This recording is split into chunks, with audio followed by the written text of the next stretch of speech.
Berkaitan dengan apa, pembahasan atas jasa konstruksi ya. Kita mulai aja ya pertemuan ini, supaya nanti nggak berlama-lama, karena mungkin saya takutnya padat ya waktunya. Saya langsung aja, slide-nya sudah nampak ya. Saya mulai aja ya. Jadi kalau membayangkan jasa konstruksi ini apa yang kita bayangkan dari WP yang bersangkutan. Ya, jasa konstruksi itu ya kegiatannya melakukan apa pembangunan ya. Umumnya mungkin barangkali yang Anda tahu mereka ini usahanya berbentuk apa? Kontraktor bangunan begitu ya. Lalu pekerjaannya apa, Pak? Apakah hanya sekedar membangun? Membangun itu maksudnya secara fisik Anda bisa melihat kegiatannya ya. Ya, misalnya melintas di suatu jalanan di mana di situ ada proyek berkaitan dengan pembangunan rumah, pembangunan jembatan ataupun yang lain ya. Nah, ternyata tidak hanya apa kegiatan pelaksanaan ya atau membangun. Nanti kalau kita melihat kegiatan jasa konstruksi, barangkali dua lagi kegiatan yang mungkin kita belum membayangkan ya atas itu. Ya, seperti kegiatan perencanaan sama pengawasan. Ya, kalau perencanaan yang Anda bayangkan apa? Pada saat si proyek ini akan dilakukan, tentunya harus disiapkan ya semua yang berkaitan dengan apa-apa yang menjadi persiapan atas lahan misalnya. AMDAL misalnya ya, analisa dampak lingkungan ya, atau mungkin juga berkaitan dengan bagaimana cara kita memproteksi agar bangunan ini katakanlah tidak terjadi kelongsoran atau mungkin barangkali juga berkaitan dengan kekuatan angin yang harus dideteksi di awal gitu ya. Nah, ini mungkin berkaitan dengan apa? Perencanaan. Perencanaan berarti kegiatannya sebelum ya dilakukan pelaksanaan. Nah, satu lagi adalah pengawasan. Nah, kalau pengawasan ini biasanya dilakukan berbarengan ya dengan pelaksanaan. Kenapa ada pengawasan? Ini khusus untuk konstruksi yang cukup besar ya. Baik dari sisi proyeknya sendiri, artinya mungkin secara fisik ya, besar itu misalnya bangunannya 20 lantai katakanlah gitu. Atau meliputi jembatan sepanjang 500 meter gitu misalnya. Ya. Nah, pengawasan ini gunanya untuk siapa? Untuk pihak yang mempunyai proyek atau yang menerima jasa. Ya, umumnya pengawasan dilakukan oleh pihak independen ya. Mungkin pada saat Anda tadi saya katakan melintas di suatu proyek konstruksi, iseng-iseng ya lihat papan pengumumannya gitu ya. Pernah nggak? Berhenti sesaat gitu ya melihat pangkungan itu. Ya, nanti bisa Anda baca di sana, barangkali bisa terbaca ada 3 barangkali perusahaan ya yang langsung berkaitan dengan proyek tersebut. Jadi masing-masing akan disebutkan siapa yang merencanakan, siapa yang melaksanakan, dan siapa yang mengawasi. Ya, harusnya itu dilakukan oleh perusahaan yang berbeda. Kenapa begitu? Ya supaya ada independensi ya. Artinya kan tidak mungkin pelaksanaan sama pengawasan dilakukan oleh pihak yang sama. Nanti tidak ada saling mengawasi, artinya independensi hubungan dan pekerjaan tidak ada nanti. Maksudnya apa pengawasan? Terbayang nggak oleh Anda suatu proyek perumahan misalnya? Pak, ini campuran atau adukan semennya harusnya 1:4, Pak. Ya, 1 untuk semen, 4 untuk pasir atau batu.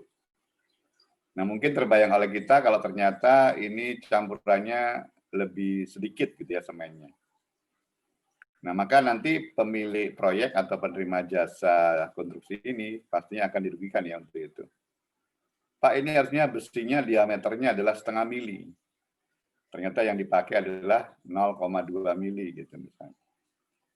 Ya, misal seperti itu ya, yang bisa dibayangkan bahwa nanti pengawasan ini tentunya diharapkan agar proyek itu berjalan dengan benar begitu. semua spek yang sudah ditentukan harus dilakukan dengan benar. Termasuk pengawasan mengenai harga ya supaya tidak terjadi misalnya ada semacam perubahan harga karena adanya penggelembungan daripada nilai gitu misalnya. Oke ya, itu pengantarnya berkaitan dengan perusahaan jasa konstruksi. Dan terbayang oleh kita ya, kita ini negara sedang membangun, dipastikan kegiatan jasa konstruksi ini tentunya akan punya suatu sumbangsih ya atas perpajakan ya, karena di mana-mana ada pembangunan ya sehubungan dengan kegiatan yang dilakukan di seluruh lapisan masyarakat, maka jelas ini dijadikan sebagai suatu concern daripada DJP ya untuk menentukan ketentuan yang berkaitan dengan usaha jasa konstruksi ini. Begitu. Oke ya, jadi ini materi yang ke-14 ya, materi yang terakhir. Mudah-mudahan ya materi yang terakhir ini, materi penutup ini menjadikan pelengkap ya. Jadi materi yang sebelumnya mengenai pengetahuan akuntansi perpajakan sesuai dengan materi atau SAP atau GBPP yang telah diberikan oleh pihak STAN ya.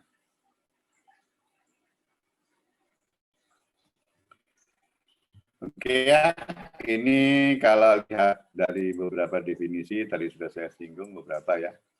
Jadi jasa konstruksi adalah layanan jasa konsultasi, perencanaan, pekerjaan konstruksi, layanan jasa pelaksanaan pekerjaan konstruksi, dan layanan jasa konsultasi pengawasan pekerjaan konstruksi. Ya, jadi ada 3 ya pada dasarnya.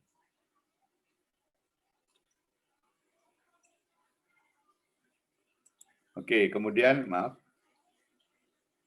Untuk kegiatan yang kita lakukan tadi ya, siapa Pak yang termasuk pengusaha jasa konstruksi? Ya, ternyata untuk pengusaha jasa konstruksi itu ya kita bagi ada 3 subjek yang melakukan ya. Jadi bisa orang pribadi, bisa badan, ya, bisa juga BUT, ya subjek pajaknya. Jadi mereka 3 ini tadi melakukan kegiatan tadi sudah saya katakan bisa perencanaan, bisa pelaksanaan sekaligus pengawasan, ya. Ataupun sub-sub yang dilakukan ya di dalam perencanaan, pelaksanaan maupun pengawasan. Kadang-kadang pengusaha jasa konstruksi yang besar, misalnya dalam pembuatan sebuah gedung pencakar langit, mungkin banyak subkontraktor ya yang dilakukan oleh pengusaha jasa konstruksi tersendiri. Misalnya pembangunan gedung pencakar langit untuk urusan pembangunan apa misalnya kamar mandi itu diserahkan kepada sub ataupun pengusaha jasa konstruksi yang lain ya.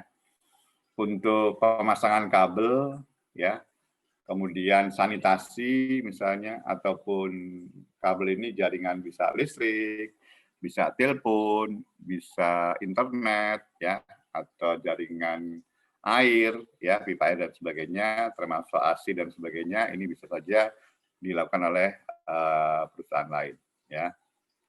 Ini yang disebutkan sub itu seperti itu maksudnya ya. Oke ya, ini definisinya. Jadi keseluruhan atau sebagian rangkaian kegiatan perencanaan dan atau pelaksanaan beserta pengawasan ya, yang mencakup pekerjaan. Nah ini ada arsitektur ya, misalnya berkaitan dengan bentuk daripada bangunan tersebut ya, termasuk nanti bagaimana cara merangkai bangunan tersebut. Ya, sipil ini berkaitan dengan apa-apa yang menjadi kegiatan sehubungan dengan satu konstruksi yang bisa meliputi kegiatan yang ada di lingkungan tersebut, mekanik ya, elektrikal tadi sudah saya sebut ya, mungkin saja ini memerlukan suatu jaringan tertentu ya, tadi elektrikal, listrik dan sebagainya, mekanik misalnya nanti berkaitan dengan adanya eskalator, lift dan sebagainya, serta tata lingkungan masing-masing beserta kelengkapannya untuk mewujudkan suatu bangunan atau bentuk fisik yang lain. Jadi bangunan jangan dibayangkan hanya rumah, gedung, dan sebagainya ya. Tadi bisa jembatan, termasuk jalan tol itu juga bangunan ya. Atau mungkin menara itu juga bangunan ya, seperti itu. Oke, ini bisa dilihat di pasal 1 ya, angka 3, PP nomor 51 tahun 2008 yang sudah dirubah terakhir menjadi PP 40 tahun 2009. Nah, ini berarti langsung definisi ini diambil dari ketentuan di perpajakan. Oke, kemudian jenis usaha jasa konstruksi ya, tadi sudah saya sebut ya, pelaksanaan, perencanaan maupun pengawasan. Oke, lihat lagi di PP-nya ya, di tahun 2008 ya. Tadi sudah saya sebut juga ya, ada 3. Kemudian pekerjaan konstruksi adalah keseluruhan atau sebagian rangkaian kegiatan ya, baik perencanaan, pelaksanaan maupun pengawasan yang mencakup tadi ya pekerjaan arsitektur, sipil dan seterusnya. Nah, apa itu Pak perencanaan atau planning ya? Ada perancangan atau desain atau pengadaan atau pelelangan serta pelaksanaan ya. Jadi misalnya perencanaan tadi sudah saya sebut ya, misalnya perencanaan dalam menentukan siapa saja yang nanti akan melakukan pekerjaan tersebut. Ya, rekrutmen konsultannya, membuat TOR ya, ini untuk petunjuk untuk pelaksanaan pekerjaan, lalu survei tadi yang saya katakan. Barangkali perlu disurvei dulu, kira-kira ini tanahnya labil apa enggak misalnya. Lalu feasibility study ya, kelayakan proyek, apakah memang layak, misalnya proyek ini dibangun untuk 10 lantai misalnya, ya. Pemilihan desain, nah desainnya seperti apa yang diinginkan, karena nanti ini masalah apa, cakupan ruang, cakupan daripada kebutuhan daripada apa, siapa saja yang ada di sana begitu. Skematik desain ya, nah skemanya seperti apa, sama program dan budget, sama financing. Artinya di sini tentunya dipastikan ya akan ditentukan berapa jumlah harga yang akan dibayar untuk itu. Kemudian perancangan ya atau desain ini ada preliminary design ya, kriteria desain skematik desain, proses diagram blok plan ya, rencana tapak, potongan denah ya, site plan tata ruang ya, estimasi cost dan sebagainya. Mungkin kalau belajar di arsitektur ya tahu ya beberapa ini pekerjaan apa yang dilakukan. Kemudian development design ya, perhitungan yang lebih detail ya, artinya step by step ya, dari mulai awal sampai akhir nanti. Kemudian pengadaan atau pelelangan ya, nah ini menunjuk kontraktor sebagai pelaksanaan atau sejumlah kontraktor sebagai subkontraktor tadi yang saya katakan ya. Mungkin kalau misalnya membayangkan pengusaha jasa konstruksi besar ya, seperti Jaya Konstruksi, Anda tahu kan ya, Jaya Konstruksi yang melakukan pembangunan di sektor Bintaro. Mungkin Anda tahu juga ya, barangkali gedung kembar di depan, maksudnya kampus STAN kita ya, gedung I dan J itu kontraktornya adalah Jaya Konstruksi ya, untuk 2 gedung tersebut. Ya, lalu subkontraktor tadi yang saya katakan. Mungkin nanti yang memasang ventilasi, memasang apa jalur untuk listrik dan sebagainya itu diserahkan kepada subkontraktor yang lain. Oke, kemudian pelaksanaan ya atau proses konstruksinya mewujudkan bangunan pemilik proyek yang sudah dirancang oleh konsultan tadi ya dalam batasan biaya, waktu dan persyaratan yang telah disepakati.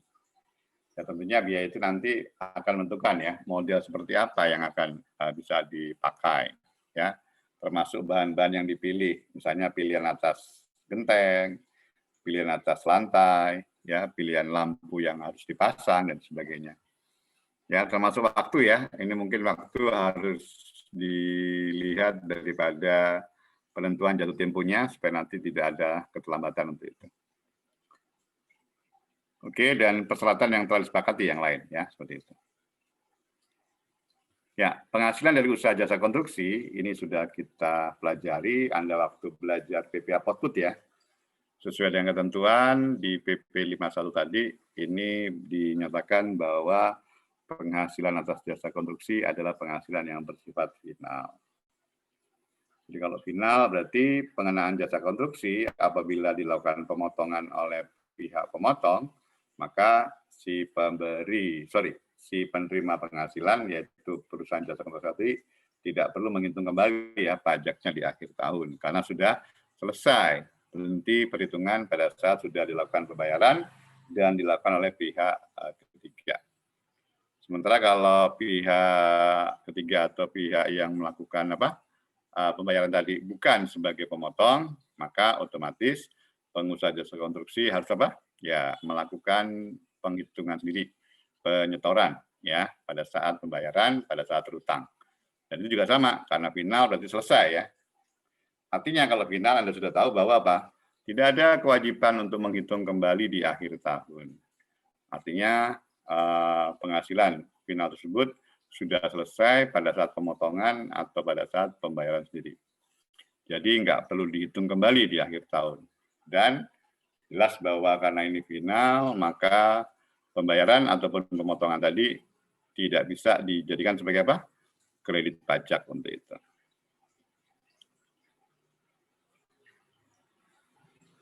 Oke ya, kemudian ini kita lihat tarifnya ya. Ya, tarif PPh jasa pelaksana konstruksi ya.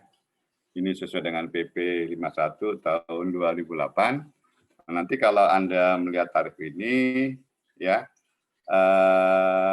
sama ya, kita tentukan dulu kegiatan apa yang dilakukan. Jadi ada 3 kan? Nah, sekarang kita lihat dulu yang pelaksanaan ya. Dan nanti juga pada saat melihat tarif, Anda juga lihat ya klasifikasi atau kualifikasi daripada pengusaha jasa konstruksi tadi. Ya. Yang pertama akan dikenakan PPh final sebesar 2%. Ya, apabila pengusaha jasa konstruksi atau penyedia jasanya ini kualifikasinya usaha kecil. Pak, kecil itu bagaimana? Nah, nanti kualifikasi ini ditentukan oleh LPJK ya. Ya, lembaga yang semacam wadahnya ya daripada jasa konstruksi nanti kita lihat. Ya. Kemudian kalau penyedia jasa untuk yang tidak memiliki kualifikasi usaha, artinya dia memang melakukan pekerjaan jasa konstruksi, tapi tidak punya kualifikasi, tidak punya semacam sertifikasi gitu. Maka nanti pengenaan PPh-nya adalah sebesar 4%.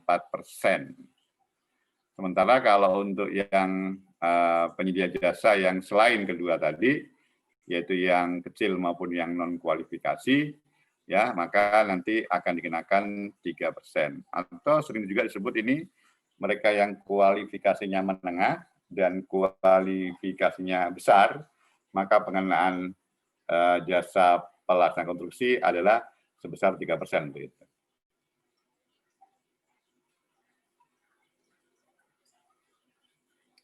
Oke, kemudian untuk perencanaan dan pengawasan, ya, apabila memiliki kualifikasi, ya, baik kecil, besar, menengah 4% ya. Yang tidak memiliki kualifikasi akan dikenakan 6%. Ya, baik untuk perencanaan maupun pengawasan.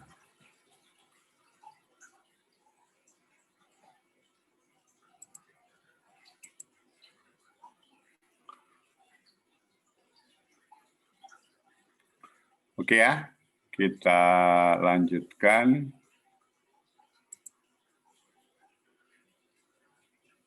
Ya, kriteria kualifikasi berdasarkan situs LPJK.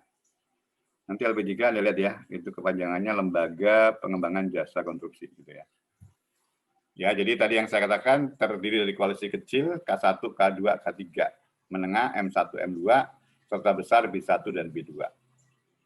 Nanti harus dibaca dulu ketentuan yang ada di LPJK ini ya, di situsnya. Pak, apa itu Pak K1, K2 gitu ya. Yang pernah saya baca sih kemampuan si pengusaha ini ya untuk melakukan jasa konstruksi. Umumnya kalau mereka adalah orang pribadi, mereka termasuk kriteria kecil ya. Ya kita tahu lah ya, orang pribadi tidak mungkin pengusaha ini bisa membuat jembatan gitu ya. Tidak bisa membuat gedung penyakar langit, itu pasti badan kan ya, atau BUT misalnya. Gitu. Itu ya, nanti bisa dilihat ya. Atau nilai proyeknya bisa ditentukan juga dengan kualifikasi ini. Ya, oke. Kemudian untuk yang tadi kualifikasi untuk pelaksana ya, K1, K2, K3, M1, M2, serta B1 dan B2. Sementara untuk perencanaan pengawasan K1, K2, menengah, M1, M2, serta kualifikasi besar adalah B. Kemudian juga ada juga yang berkaitan dengan apa? Terintegrasi ya.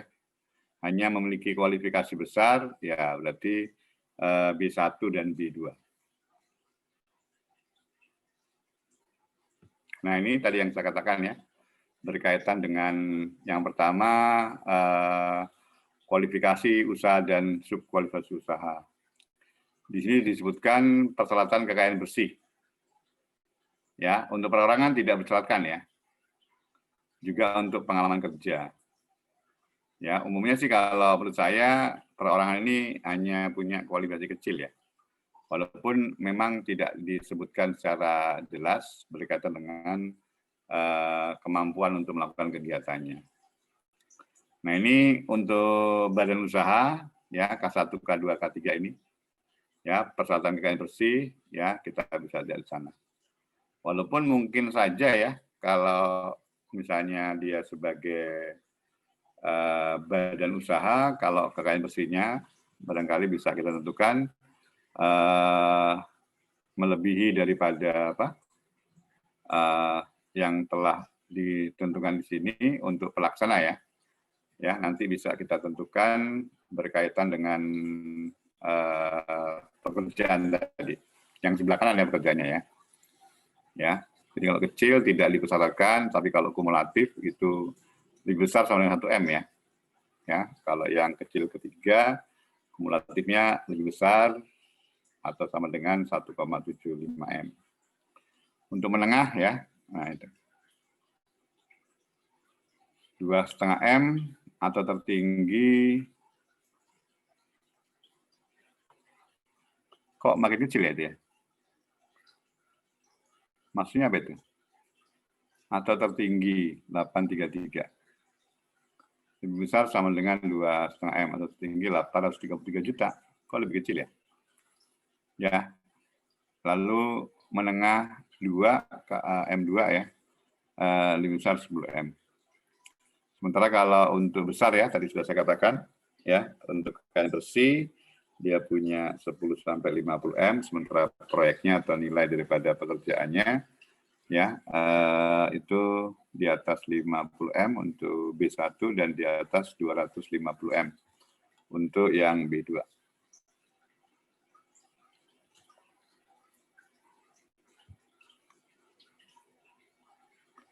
Oke ya, ini tadi yang berkaitan dengan apa? Mereka yang punya kualifikasi tadi ya. Yang apa? Perencanaan pengawasan 4% dan 6% ya. 6% yang tidak memiliki apa? Kualifikasi usaha. Oke, sebentar. Slide saya kok nggak jalan sempurna ini, maaf ya. Bentar ya, saya tutup dulu.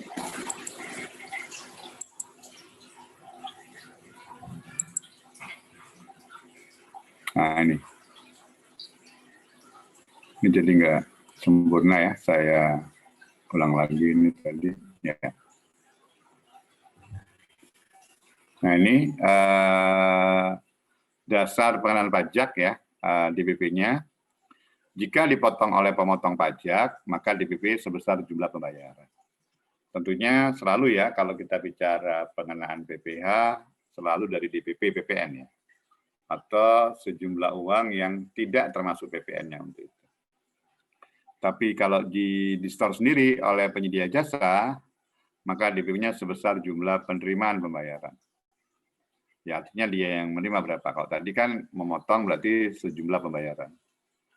Ya, jumlah pembayaran atau jumlah penerimaan pembayaran merupakan bagian daripada nilai kontrak jasa konstruksinya. Jadi kita keluarkan dulu ya PPh-nya ya sebelum kita hitung PPh.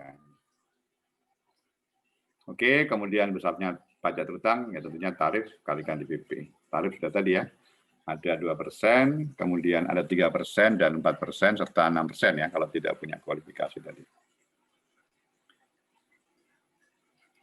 Oke, mungkin sebelum lanjut ada pertanyaan nggak sampai sini?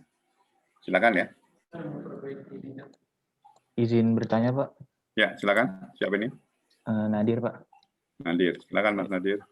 Iya, ini terkait jasa konstruksi Kalau ini. yang bertanya, mohon maaf, ini karena pertemuan terakhir, mohon ditampakkan ya, supaya saya lebih familiar lagi dengan Anda. Ya, silakan Mas Nadir.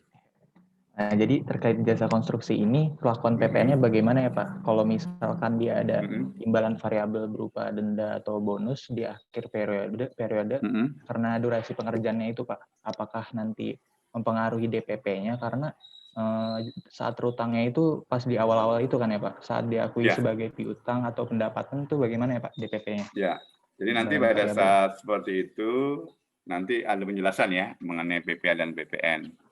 Ya, kalau memang itu bagian daripada kontrak, maka itu nanti akan termasuk yang merupakan DPP atas pengenaan PPN. Ya, tapi nanti kalau itu bukan dari bagian kontrak, nanti pengenaan PPN-nya bisa berbeda, termasuk PPH-nya, pemotongannya. Jadi kalau misalnya kontrak adalah 500 juta gitu ya, maka jelas PPN-nya adalah 50 juta. Walaupun mungkin PPN-nya nggak dibayar langsung karena apa? Pembayarannya melalui termin kan begitu ya. Tadi yang Mas Nadir maksudkan bagaimana kalau seperti itu? Jadi ada imbalan variabel gitu Pak di akhir periode karena durasi pengerjaannya itu kan biasanya ada target. Kayak misalkan nanti dalam 6 bulan selesai, ntar dia dapat bonus lebih gitu Pak di akhir. Tapi kan untuk saat terutang PPN-nya itu di awal tuh saat diakui sebagai piutang atau pendapatan gitu ya Pak. Berarti ada kemungkinan ini nggak Pak? Kalau PPN itu biasanya berkaitan dengan penyerahan ya atas proyek yang sudah selesai, maka PPN harus dipungut ya. Walaupun mungkin pembayaran belum selesai. Begitu.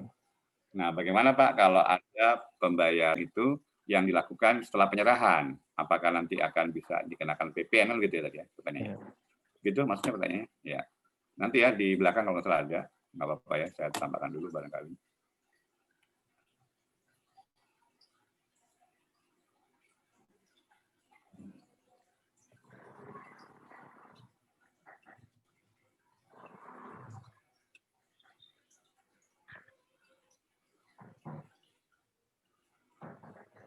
Nah, mungkin kembali lagi ke materi PPN ya. Waktu Anda belajar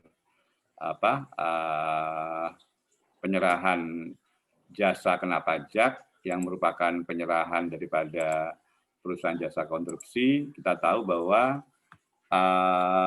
pada saat adanya pembayaran termin, ya, maka di sini nanti ada pembayaran PPN untuk itu, ya. Nah, artinya di sini dianggap adalah apa? Adanya pembayaran sebelum penyerahan, begitu, ya. Nah, kemudian bagaimana Pak kalau sudah diserahkan tapi termin pembayarannya masih belum selesai? Maka saat diserahkan produk konstruksinya atau mungkin kita sebut aja bangunannya begitu ya, maka langsung dipungut semua PPN-nya ya. Begitu. Ya, artinya di situ pembayaran yang berikutnya setelah penyerahan disebutkan di bawah itu yang warna biru ya. Angka 5 sampai dengan angka 7 ya. PPN nilai terutang pada tanggal 25 Agustus 2011 atau saja pemborongan ya bangunan atau barang tidak berguna selesai dilakukan dan diserahkan kepada pemiliknya. Artinya di tanggal 1 September 2011 dan tanggal 1 Maret 2012 tidak ada lagi pengenaan PPN atas itu karena sudah dipungut semua. Kemudian ini kalau ada denda ya, ini denda ini. Ya kalau denda, kalau misalnya tadi ya, saya nggak tahu ya tadi yang dimaksud Mas Fadil tadi apa? Ya denda atau bukan denda atau semacam apa? Bisa bonus, bisa denda, Pak. Karena tergantung target pengerjaannya itu nanti. Sesuai kesepakatan. Kalau misalnya belum selesai kan pasti kena sanksi kan, ya. Nah, di sini, gitu-gitu, Pak. di S380, ya. Denda yang dikenakan kepada pembeli atau penerima jasa karena keterlambatan pembayaran. Ini kalau ini ya tidak termasuk. Tapi bagaimana Pak kalau misalnya berkaitan dengan apa yang diterima oleh si siapa? Si siapa? Si ini yang dimaksud ini adalah pengenaan PPN-nya dikenakan ya pada saat pembayaran denda oleh pembeli karena mungkin dia bayarnya terlambat begitu. Nah, kalau itu nggak termasuk karena itu apa? Bukan bagian daripada kontrak ya. Tapi kalau nanti adanya pembayaran lain yang dilakukan oleh si pembeli karena misalnya tadi ya kayak semacam hadiah atau bonus ya. Di sini nggak disebutkan memang ya. Ya. Apakah itu termasuk bagian daripada apa? Pengenaan atas apa? PPN sehubungan dengan kontrak atau tidak. Karena saya rasa nanti semuanya kalau berhubungan dengan kontrak jasa konstruksi, maka itu nanti termasuk yang dikenakan PPN ya. Tapi kalau tidak, maka tidak akan dikenakan PPN itu. Begitu saya rasa, Mas Nadir ya. Oke, baik. Terima kasih, Pak. Oke, nanti mungkin bisa dibaca lagi ya. Ini kan satu literatur ya. Mungkin literatur yang lain nanti bisa dibaca lagi. Jadi memang di sini disebutkan tidak merupakan harga yang seharusnya, sehingga bukan bagian daripada DPP, sehingga atas pengenaan denda tersebut tidak terutang. Rasa untuk sebaliknya juga demikian ya. Kalau ada hal-hal yang sifatnya apa, semacam penghargaan ya atau sesuatu lain yang berbeda. Begitu. Makanya kan waktu Anda belajar PPN ya, kan ada 4 syarat ya penyerahan BKP atau JKP yang dikenakan PPN. Yang pertama adalah yang menyerahkan adalah PKP, yang kedua yang diserahkan BKP atau JKP, yang ketiga adalah di dalam daerah pabean, yang keempat adalah yang berkaitan dengan kegiatan usaha atau pekerjaannya. Ya kan? Nah, makanya di sini disebutkan denda tidak termasuk yang dapat dikenakan PPN. Tapi untuk denda nanti bisa merupakan objek pemotongan PPh pasal 23 ya. Semacam adanya pemberian apa? Bunga gitu disebutkan di sini. Ini di surat yang lain di S480 ya. Nanti itu bisa dilihat ya, Mas Nadir untuk apa namanya? Dasar hukum yang berlaku ya, beberapa nanti bisa kita tentukan sesuai dengan yang telah ditetapkan. Oke, yang lain silakan. Pak, mau tanya Pak. Ya, silakan. Siapa ini? Maria Pak. Oke, silakan Mbak Maria. Terkait yang apa tadi klasifikasi yang LJPK itu Pak. Kalau misalnya dia apa namanya? Kedengaran nggak Pak suaranya? Kedengaran, silakan. Kalau misalnya dia badan usaha tapi dia itu nggak bersertifikat dari LJPK, dia itu sebenarnya tetap kena final atau jadi kena PPh 23 Pak. Soalnya adik saya baca-baca jadi kena 23. Nah, Anda baca-baca di mana? Boleh tahu? Di ini. Bisa di ya Pak. Ya, maksudnya boleh ditampilkan di sini. Ya, coba ditampilkan di sini. Boleh? Bisa? Anda share screen? Saya stop dulu ya, screen saya ya. Iya, Pak. Anda pakai laptop kan? Ya. Enggak, Pak, pakai HP. Oh, ya sudah, coba Anda sebutkan aturannya. Bilang gini, Pak. Itu apa? SE, PMK. Kemudian mengacu pada pasal 1 ayat 6 huruf Y dan huruf Z PMK 141 PMK 03 2015, definisi jasa konstruksi yang merupakan objek PPh pasal 23 ialah jasa selain yang dilakukan oleh wajib pajak yang ruang lingkupnya di bidang konstruksi dan mempunyai izin dan atau sertifikasi sebagai pengusaha konstruksi. Jadi yang selain itu, Pak, yang nggak punya. Ya. Oke, itu kan nanti berhubungan dengan pekerjaan yang dilakukan oleh pengusaha jasa konstruksi, tapi di situ disebutkan sebenarnya yang dilakukan adalah bukan sebagai kegiatan jasa konstruksi secara langsung ya. Tadi kan sudah kita sebut ya. Kegiatan jasa konstruksi ada 3 kan tadi ya. Ya, nah ini juga disebutkan ya. Tadi saya lihat juga di sini sebenarnya ada juga ya di penjelasan di PMK 141. Sebentar, saya tunjukkan kepada Anda. PMK 141 itu adalah jasa lain ya, sehubungan dengan jasa yang disebut di PPh pasal 23. Nah ini yang Anda maksud tadi kan? Betul, berarti ada di mana? PMK 141. Ya. Jadi coba Anda lihat di sini, ya, PMK 141. Ya, imbalan sebenarnya jasa lain selain jasa yang telah dipotong PPh, ya ini jasa lain sesuai dengan yang di pasal 23. Berarti kalau pasal 23 itu kan bunga, dividen, royalti, hadiah, sewa, dan jasa. Nah, jasa kalau disebut di undang-undang itu ada jasa konsultasi, jasa teknik, dan jasa manajemen ya. Ya. Kemudian yang berkaitan dengan itu berarti nanti akan dikenakan PPh pasal 23 sebesar 2%. Nah, kemudian bagaimana Pak jenis jasa lain tadi yang berkaitan dengan jasa konstruksi? Kita lihat di huruf Y ya.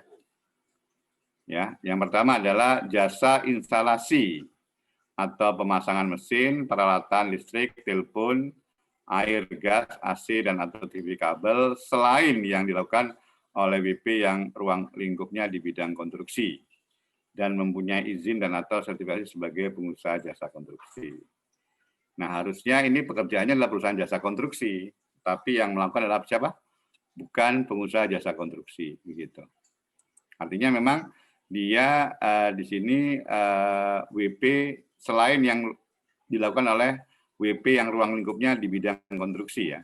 Artinya begini misalnya, mungkin saja Anda akan menemukan nanti WP yang punya usaha jasa instalasi, pemasangan kabel atau TV, atau pemasangan jaringan AC dan sebagainya. Ya, tapi mereka ini ruang lingkupnya bukan apa? Pengusaha jasa konstruksi, ya.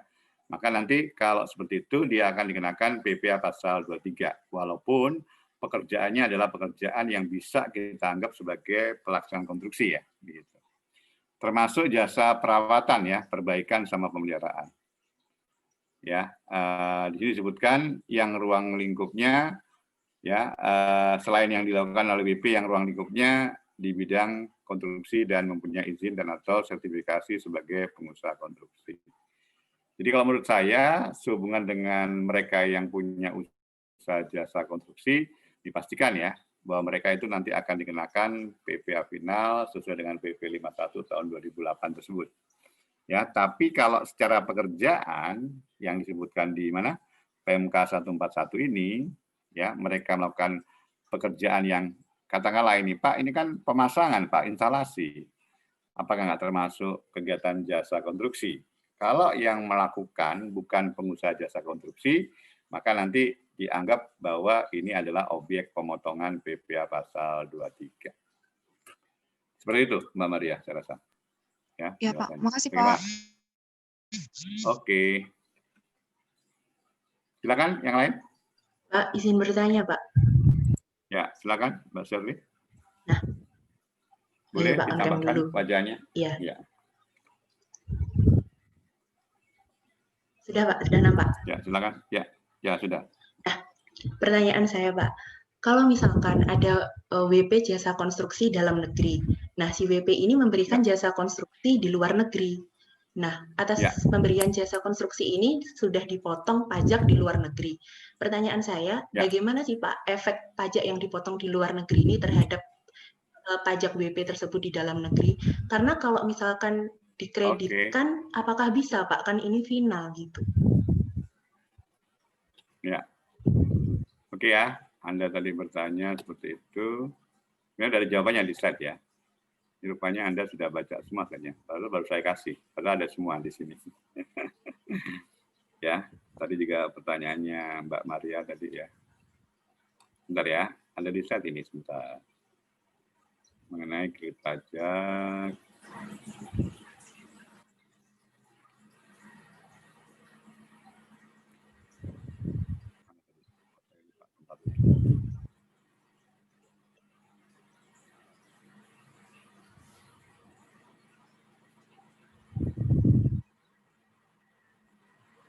Nah ini tadi yang Anda tanyakan.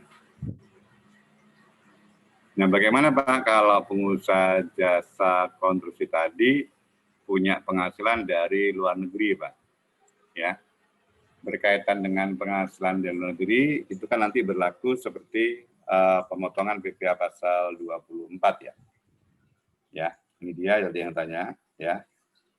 Jadi di pasal 7, sebentar maaf. Ya, di pasal 7 ayat 1 ya, PP 51 tahun 2008 disebutkan di sini. Pajak yang dibayar atau terutang di luar negeri ya, atas penghasilan dari luar negeri yang diterima atau diperoleh penyedia jasa dapat digugurkan terhadap pajak yang terutang berdasarkan Undang-Undang PPh. Saya tanya kepada Mbak Shelly sekarang, ketentuan PPh final itu apakah juga berlaku di luar negeri? Enggak kan ya? Karena ketentuan final itu hanya berlaku sesuai ketentuan PP 51 yang berlaku untuk Indonesia saja kan? Ya enggak? Iya, Pak. Kita tidak pernah tahu jasa konstruksi di Belgia itu final apa enggak kan? Enggak tahu kita. Ya, nah, maka nanti pemotongan seperti itu nanti bisa dijadikan sebagai kredit pajak. Pak, kalau gitu nanti WP ini lebih bayar, Pak? Iya, lebih bayar. Ya, lebih bayar sehubungan dengan apa? Adanya pemotongan di luar negeri tadi. Tapi karena seperti itu, maka dia nanti akan menghitung penghasilan dia ya sehubungan dengan yang dilakukan di luar negeri. Nah, nanti pajaknya kita hitung seperti perhitungan biasa, tapi nanti perhitungan atas apa yang menjadi kegiatan yang luar negeri tadi akan kita kurangi dengan kredit pajaknya ini. Makanya pengusaha jasa konstruksi ini kalau dia murni hanya belum jasa konstruksi, nanti ada juga ya penjelasan di slide berikutnya, itu nggak masalah ya, final selesai. Tapi kalau dia bercampur dengan kegiatan yang lain, maka nanti harus dipisah ya atas penghasilan mana yang final, yaitu jasa konstruksi, mana yang tidak final. Berarti nanti ada dua perhitungan ya. Iya. Termasuk nanti kredit pajaknya. Mungkin nggak ada usaha jasa konstruksi, tapi juga usaha lainnya adalah menyewakan alat-alat berat, begitu misalnya. Berarti ada dua jenis penghasilan ya, di mana nanti penghitungannya harus apa? Dipisah untuk itu, termasuk biaya-biayanya. Supaya nanti bisa diketahui berapa jumlah yang bersifat final dan mana yang tidak bersifat final, begitu. Begitu Mbak Sherly? Oh iya Pak, terima kasih Pak. Oke, yang lain monggo.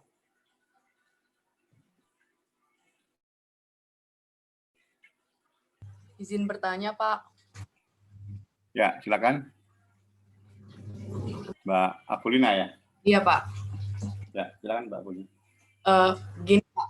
Apabila pelaksanaan konstruksi telah selesai dilakukan, Pak, tapi pengguna jasa konstruksi ini tidak dapat membayar sepenuhnya jasa konstruksi sesuai nilai kontrak jasa konstruksi tersebut. Jadi, apakah nilai jasa konstruksi yang tidak dibayar tersebut akan tetap terutang PPh final atau tidak, Pak? Ya, kan saat pembayaran, kan? Iya. Terutangnya saat pembayaran. Kalau belum ada pembayaran berarti belum terutang, kan? Kalau misalnya... Tadi Anda tanyakan... Kalau misalnya dia membayarnya sesuai termin, Pak. Terus nanti di akhir setelah selesai pelaksanaan konstruksi, nanti masih ada pembayaran lagi. Ya. Kalau itu pemotongan PPh pasal 4 RU-nya belum dilakukan ya. Tapi kalau untuk PPN-nya sudah dilakukan untuk itu. Ya. Nah, nanti bagaimana Pak kalau seperti itu? Nah, ini nanti berkaitan dengan apa yang menjadi pembayaran, harusnya nanti berkaitan dengan kewajiban PPN, tidak berkaitan dengan kewajiban PPh. Artinya nanti PPN-nya harus bisa ditentukan berkaitan dengan PPN yang telah dipungut ya sebagai PPNPK, mungkin nanti dia bisa mengajukan pembetulan SPT masa PPN-nya untuk itu. Begitu Mbak Apulina. Sementara untuk PPh pasal 4 ayat 2-nya ya kan belum ada pembayaran ya, walaupun sudah ada penyerahan ya. Ya, maka di sini disebutkan belum adanya pemotongan PPh pasal 4 ayat 2 untuk itu. Gitu Mbak Apulina. Oke, baik. Terima kasih banyak, Pak. Oke, sama-sama. Ada lagi? Silakan.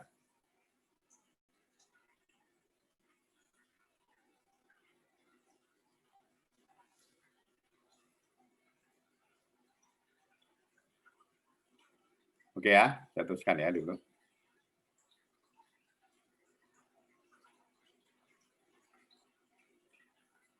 Oke ya, kemudian sebentar.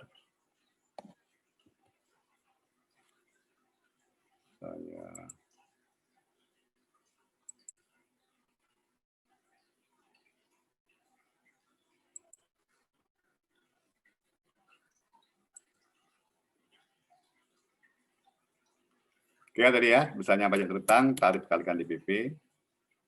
Kemudian pembayaran atau penyetoran pajak terutang, ya.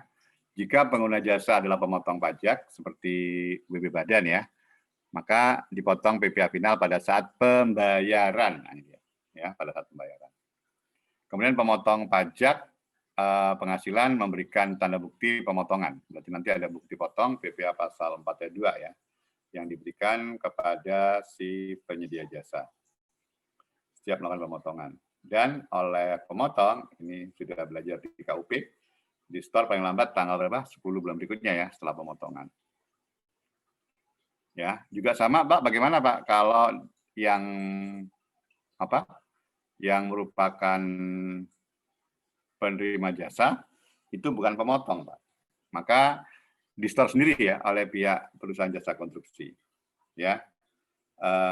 Oleh penyedia jasa paling lambat tanggal 15 bulan berikutnya. Setelah penerimaan pembayaran.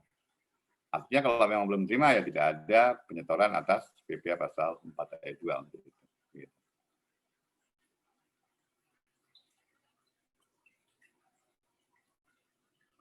Oke, untuk pelaporannya ya, ini lagi-lagi sudah belajar di KUP ya. Untuk PPh output ya adalah tanggal 20 bulan berikutnya ya, atau 20 hari setelah bulan dilakukan pemotongan. Nah ini contoh kasusnya ya, berkaitan dengan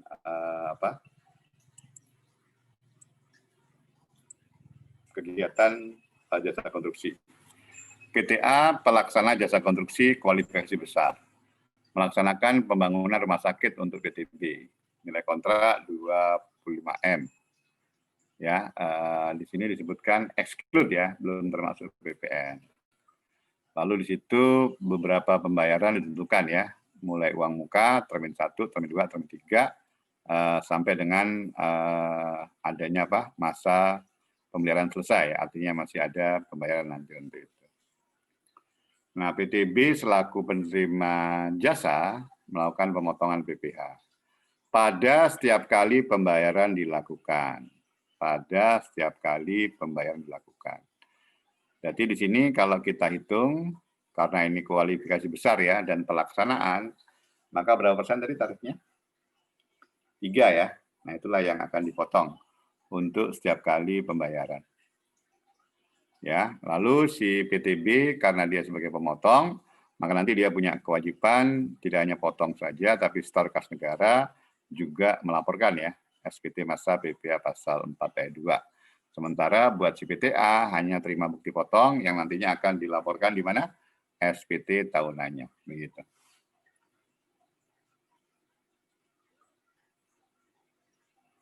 Nah ini ya, kita lihat berkaitan dengan beberapa ketentuan lain. Pak, bagaimana kalau misalnya ada kekurangan, Pak? Ya. Mengenai pembayaran dan kontrak ya.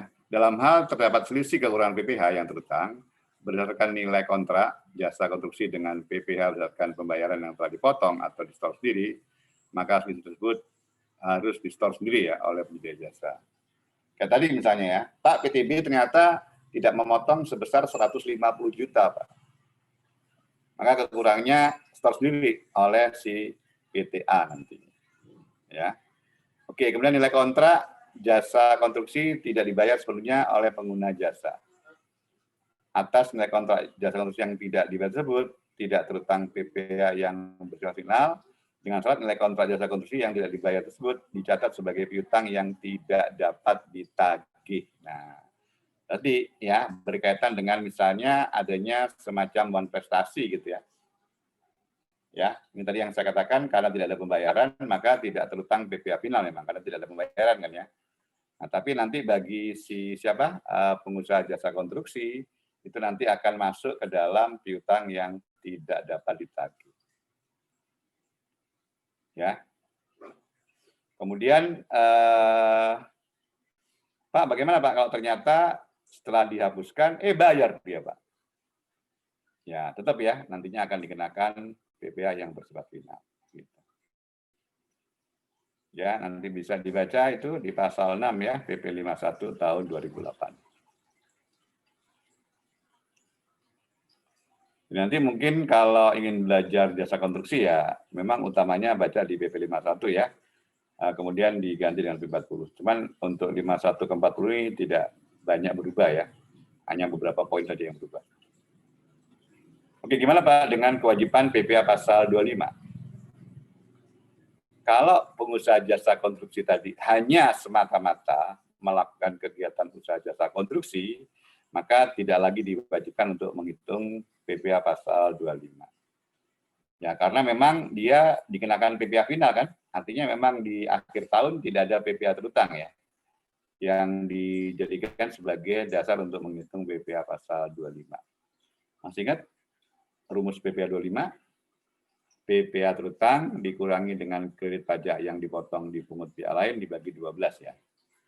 Nah, di sini hasilnya kan 0 ya, tidak ada. Maka di situ tidak ada apa? Perhitungan PPh pasal 25. Ini juga bisa dibaca ya di pasal 8C ya, PMK 187 nanti. Sama PMK 151 ya, tahun 2009. Begitu. Oke. Kemudian kredit pajak tadi ya, sudah saya sebut tadi yang pertanyaan Mbak Serdi untuk yang di luar negeri tadi. Nah, bagaimana Pak dengan penghasilan dari luar usaha? Pak, usaha utamanya adalah pengusaha jasa konstruksi, Pak. Tapi mungkin saja dia punya usaha lain, ya, tadi yang saya katakan. Mungkin nggak Pak, dia pengusaha jasa konstruksi kan punya banyak alat Pak. Mungkin pengaduk semen atau apa? Truk molen tuh ya, tahu ya truk molen ya, yang ada semen itu ya. Mungkin disewakan kepada pihak lain. Ya. Nah, ini kan muncul penghasilan atas apa? Sewa peralatan ya. Yang merupakan penghasilan yang bukan bersifat final. Ya enggak?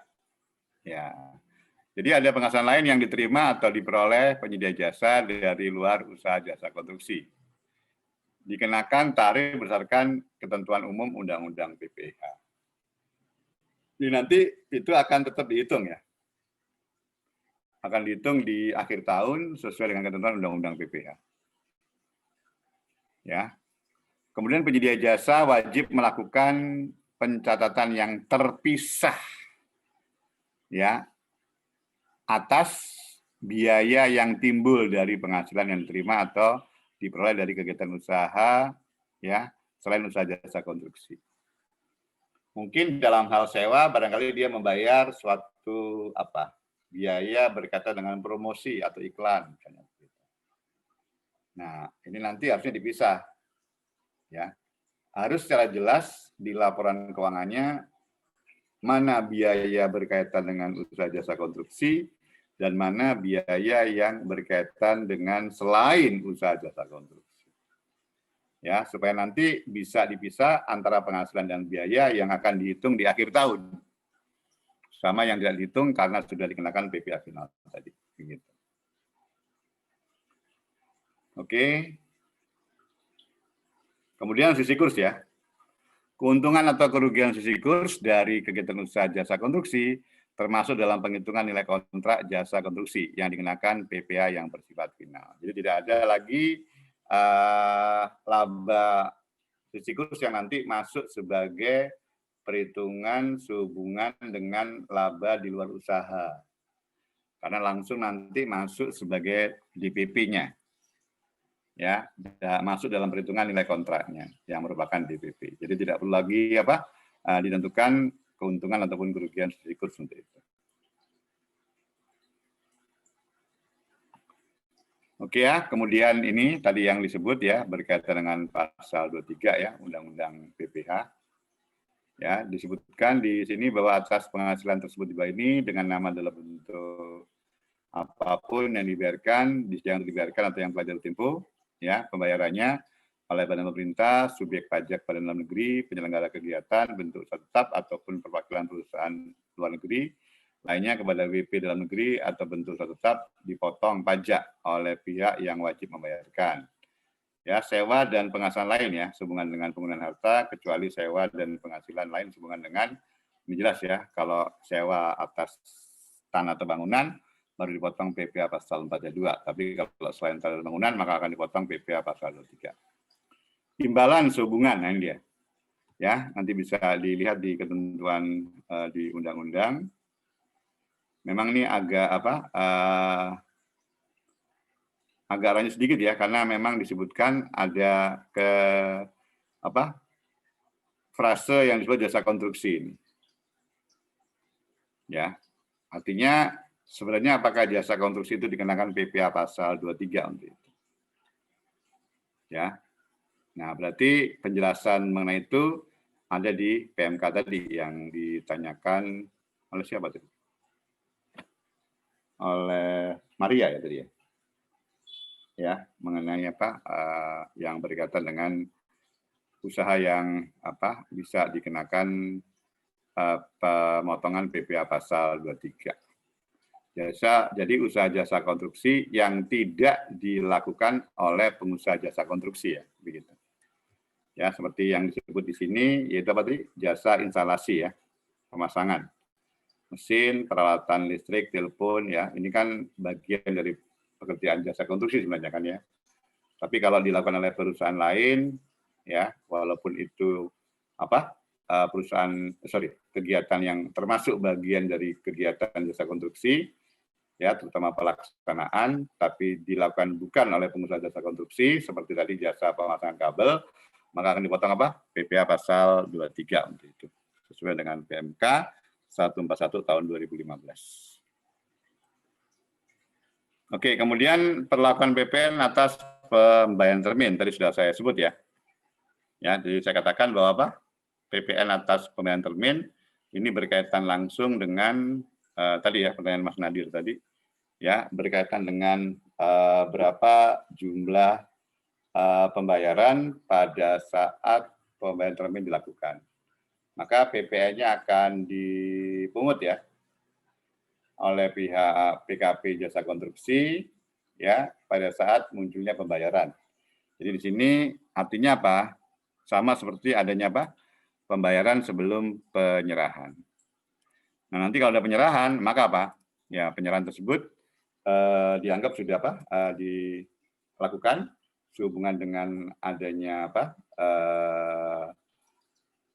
penyerahan ya kepada si pemilik proyek ya nanti akan ditentukan besarnya adalah sejumlah yang belum dibayarkan untuk itu. Walaupun setelah itu masih ada pembayaran ya, maka nanti pada saat seperti itu setelah ada pembayaran maka pemilik proyek pada saat sudah dipungut PPN-nya, maka PPN atas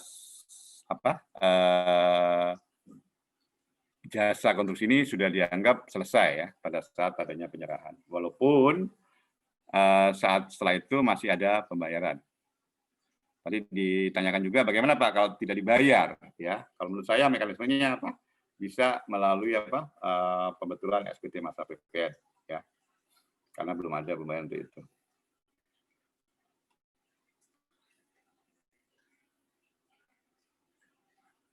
Oke, terlihat contohnya ya. Sudah saya berikan tadi. Saya perlihatkan. Jadi tanggal 25 September ini pekerjaan selesai berarti apa? Bangunan diserahkan, maka pemungutan PPN harusnya sudah dilakukan keseluruhan ya. Ya, 100% untuk itu. Oke, ini juga tadi ya berkaitan dengan denda. Jadi kalau ada denda keterlambatan pembayaran kewajiban kepada pihak pemberi jasa, ya artinya si pemilik proyek bayar terlambat Pak, sehubungan dengan termin tadi, maka dikenakan denda oleh si pemberi jasa. Maka di sini ketentuannya sesuai dengan S480 itu termasuk pengertian bunga ya, sehingga akan dipotong PPh pasal 23 sebesar 15%. Ya. Sementara untuk PPh-nya tidak dipungut ya, tidak merupakan harga yang seharusnya diminta atas pembayaran denda tadi. Ya, ini juga yang tadi dihubungkan dengan pertanyaannya Mas Nadir tadi ya.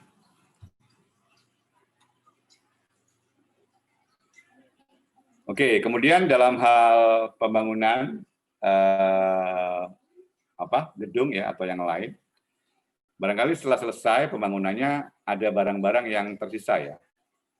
Terbayang oleh Anda mungkin masih ada triplek, masih ada sisa-sisa paku ataupun bahan-bahan yang lain ya untuk pembangunan gedung misalnya. Ya mungkin oleh si perusahaan jasa konstruksi dijual itu barang-barang seperti itu. Maka penjualan barang scrap hasil kegiatan konstruksi termasuk objek PPh tidak final. Dan nanti masuk dalam pos penghasilan ya lain sehingga dikenakan PPh tidak final akan dikenakan tarif pasal 17 untuk PPh badannya. Atau kalau dia OP ya berarti PPh OP. Ya, lalu PP-nya gimana, Pak? Nah, barang scrap hasil kegiatan konstruksi termasuk dalam barang kena pajak. Sehingga apa? Atas penyerahannya nanti akan terutang PPN. Dan pengusaha harus menerbitkan faktur pajak ya atas penyerahan barang scrap tadi begitu. Oke, nah ini ya bagaimana cara kita melaporkan di mana SPT ya. Yang pertama kita lihat dulu ya untuk pelaporan di mana SPT yang kita lihat di lampiran 4. Ini disebutkan PT Roda Jaya Sakti ini ternyata punya 2 usaha ya, supplier sama sebagai pengusaha jasa konstruksi. Ya, nah, nanti kita masukkan ya, yang penghasilan final masuk ke Romawi 4. Ya, final maupun bukan objek ya. Mungkin mengingat kembali ya waktu belajar di semester 2 yang lalu ya. Waktu belajar lab PPh ya. Ya, masukkan ke Romawi 4.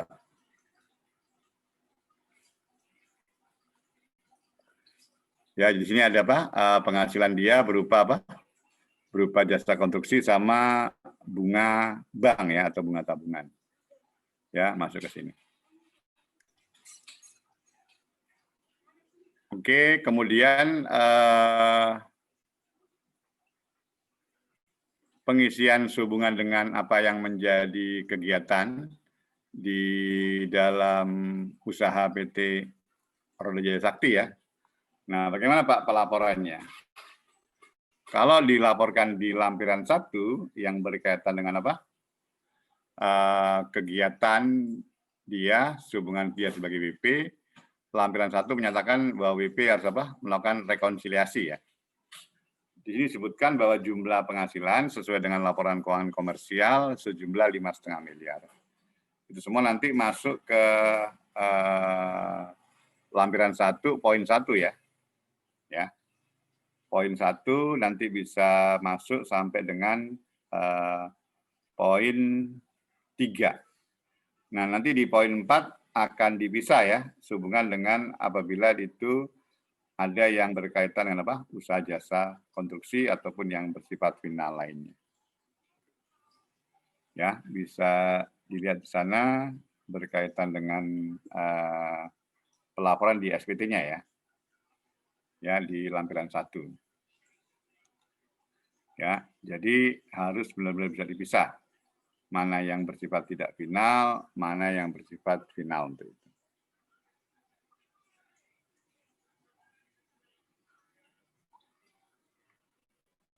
Oke ya, jadi seperti itu. Nah, ini tadi ya yang bersifat final untuk yang bunga tabungan tadi ya. Kemudian nanti pada saat kita melakukan perhitungan sehubungan dengan biaya-biaya yang dikenakan PPh final, tentunya harus kita pisah dengan perhitungan atas biaya-biaya yang dikenakan penghasilan yang tidak final. Ya, itu nanti masuk ke dalam lampiran 1 yang merupakan lampiran di mana kita melakukan rekonsiliasi ya untuk itu. Ya. Mungkin masih ingat ya ini mengerjakannya, jadi harus dipisah untuk itu. Mana yang tidak final, mana yang final. ya, harus kita pisah. Nah, kemudian ini perhitungan atas PPh-nya.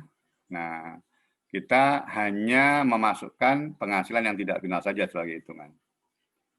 Ya, hanya memasukkan penghasilan yang bersifat tidak final saja yang kita jadikan sebagai dasar untuk menghitung. Ya. Di sini disebutkan 233.500. Lalu ada apa? Tadi ada apa lagi situ? Pendapatan dan biaya lain ya. Ya, ini sejumlah 24, laba itu 257, kemudian ada PP-nya 44 juta. Ya. Jadi nanti kita pisah sesuai dengan rekon yang kita lakukan. Kita dapatkan hasil rekon untuk penghasilan yang tidak final. Penghasilan itu fiskalnya adalah sebesar 317 juta ya. 317 juta. Ya, kita dapatkan sebesar itu. Nah, nanti kita jadikan sebagai dasar untuk menghitung ini. Ya, 317 kita masukkan sebagai penghasilan itu untuk dasar perhitungan pajak, lalu kita hitung seperti biasa ya. Kalikan tarif pasal 17, ketemu PPh terutang, lalu kita kurangi dengan kredit pajak kalau memang ada, ketemulah pajak kurang lebih atau nihil.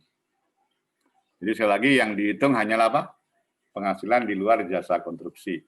Sementara penghasilan dan biaya atas jasa konstruksi harus dipisah secara pasti ya. Artinya di situ harus jelas pemisahannya antara penghasilan maupun biaya yang berkaitan dengan final itu tidak boleh bercampur dengan penghasilan dan biaya yang bersifat tidak final. Oke, sampai sini ada komentar? Monggo. Izin bertanya, Pak. Ya, silakan, Bram. Yang terkait dengan penghasilan jasa konstruksi yang dari luar negeri tadi, Pak. Itu kan berarti yang boleh dikreditkan mengacu pada PPh pasal 24 ya, Pak, nanti pedomannya. Ya. Nah, itu ilustrasinya seperti apa ya, Pak? Saya kok masih agak bingung untuk ilustrasinya. Ya, ilustrasinya adalah dia nanti akan dihitung tidak dikenakan pajak bersifat final atas penghasilan jasa konstruksi yang didapat dari luar negeri. Lalu kemudian kita hitung PPh 24-nya, skemanya masih ingat? Membandingkan antara yang dipotong di luar negeri dengan skema yang menjadi formula di Indonesia ya, yaitu penghasilan itu dalam negeri dibagi dengan PKP kalikan PPh terutang ya. Itu nanti kita bandingkan dengan yang dipotong di luar negeri. Sebenarnya kalau kita bicara PPh badan, selama tidak kena pasal 31E ya, itu langsung bisa kita tentukan mana yang lebih kecil dari sisi tarifnya. Tapi kalau ada pasal 31E karena ada 2 lapis kan ya, nah ini mungkin kehati-hatian kita untuk menghitung kembali. Begitu mas skemanya. Jadi sama seperti perhitungan PPh 24 biasa, cuman bedanya adalah penghasilan dia yang di mana? Di luar negeri, itu bisa dinyatakan sebagai penghasilan yang bersifat apa? Tidak final untuk itu. Gitu mas. Berarti kalau misalkan dia memang pure hanya usahanya itu jasa konstruksi, Pak, yang untuk penghitungan penghasilan dalam negeri itu pun nggak apa-apa, Pak, dari seluruhnya dari yang jasa konstruksi tadi? Enggak, hanya untuk yang luar negeri saja. Kan penghasilan itunya adalah yang tidak final yang kita hitung. Yang final kan nggak kita hitung sebagai dasar untuk menghitung PPh 24 begitu.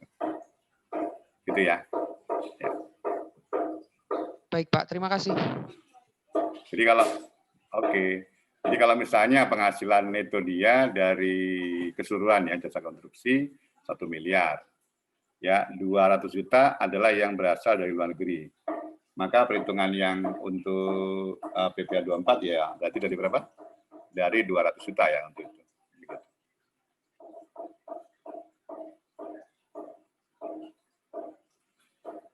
Oke, silakan. Yang lain? Pak, izin bertanya. Ya, silakan Mbak Tia. Pak, bagaimana jika ada retensi, Pak? Pembayaran jumlah terminnya tuh nggak dibayar 100%, jadi misal jaminan retensi 5%. Ya, silakan. Kenapa? bulan gitu Pak. Kalau perlakuan retensi ini berpajakan gimana ya Pak? Terima kasih. Untuk PPh pasal 4 ayat 2-nya? Atau untuk PPN-nya? Enggak Pak. Hah? Kalau untuk 4 ayat 2-nya kan belum ada pembayaran kan ya? Berarti belum dipotong dong. Oh iya Pak, PPN-nya? Ya, kalau PPN-nya tadi kan sudah saya katakan, atas penyerahan tetap dipungut PPN-nya kan. Nanti kalau retensi dibayar, nggak lagi ada apa PPN gitu. Nah, terus gimana Pak? Kalau ternyata atas itu ada pembayaran dibalikin, ya sama seperti tadi yang saya katakan, ada semacam pembetulan SPT atas itu. Gitu. Karena PPN-nya jadi nggak ada kan, atau berkurang. Oh, gitu jadi, ya? Oh iya Pak. Jadi dibetulin aja Pak antar di SPT-nya gitu. Ya. Oh ya, terima kasih banyak Pak. Oke. Nah, itu tadi berkaitan dengan pembetulan ya. Sebenarnya kalau kita bicara seperti ini memang harus dipastikan lagi ya. Karena kalau tidak pembetulan, maka nanti PKP akan dirugikan. Kecuali kalau itu bisa masuk ke dalam laporan keuangan berkaitan dengan kerugian ya. Sama seperti misalnya PPN yang sudah dipungut tapi belum dibayar oleh pihak pembeli, lalu ternyata pihak pembeli tidak membayar utangnya gitu ya. Itu kan tidak perlu lagi pembetulan SPT kalau gitu, tapi dijadikan sebagai biaya. Nah, permasalahannya kalau jadi biaya ini kan perusahaan jasa konstruksi, begitu loh. Nah, harus dilihat lagi ketentuannya nanti. Ya, kalau menurut saya sih harusnya pembetulan ya. Karena kalau misalnya nggak pembetulan, maka terjadi kerugian buat si PKP pengusaha jasa konstruksi. Karena sudah memungut PPN, padahal ternyata itu tidak dibayar oleh pihak penerima jasa. Ya, sementara kalau dia masukkan ke PPh, yang ada pengaruh, ya kan? Karena apa? Ya, karena di situ kan tidak ada ketentuan yang berkaitan dengan menjadikan itu sebagai biaya gitu loh. Ya, itu ya yang nanti mungkin bisa diangkat kasusnya seperti itu. Itu Mbak Tia. Baik Pak, terima kasih banyak. Oke. Ada lagi? Monggo. Izin bertanya Pak. Ya, siapa ini? Salsa Pak. Oh iya. Oh tadi Mbak Tia nggak diperlihatkan wajahnya. Nanti saya jadi lupa nih wajahnya Mbak Tia seperti apa. Iya Pak.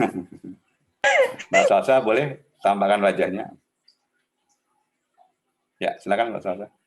Yang tadi Pak di slide kan dijelaskan bahwa biaya yang untuk mendapatkan penghasilan final sama yang non final itu kan harus dipisah Pak. Ya, benar sekali. Biaya bersama, contohnya kayak biaya penyusutan kantor itu nanti perlakuannya gimana? Ya harus komposisi ya, proporsional. Porsi daripada omsetnya.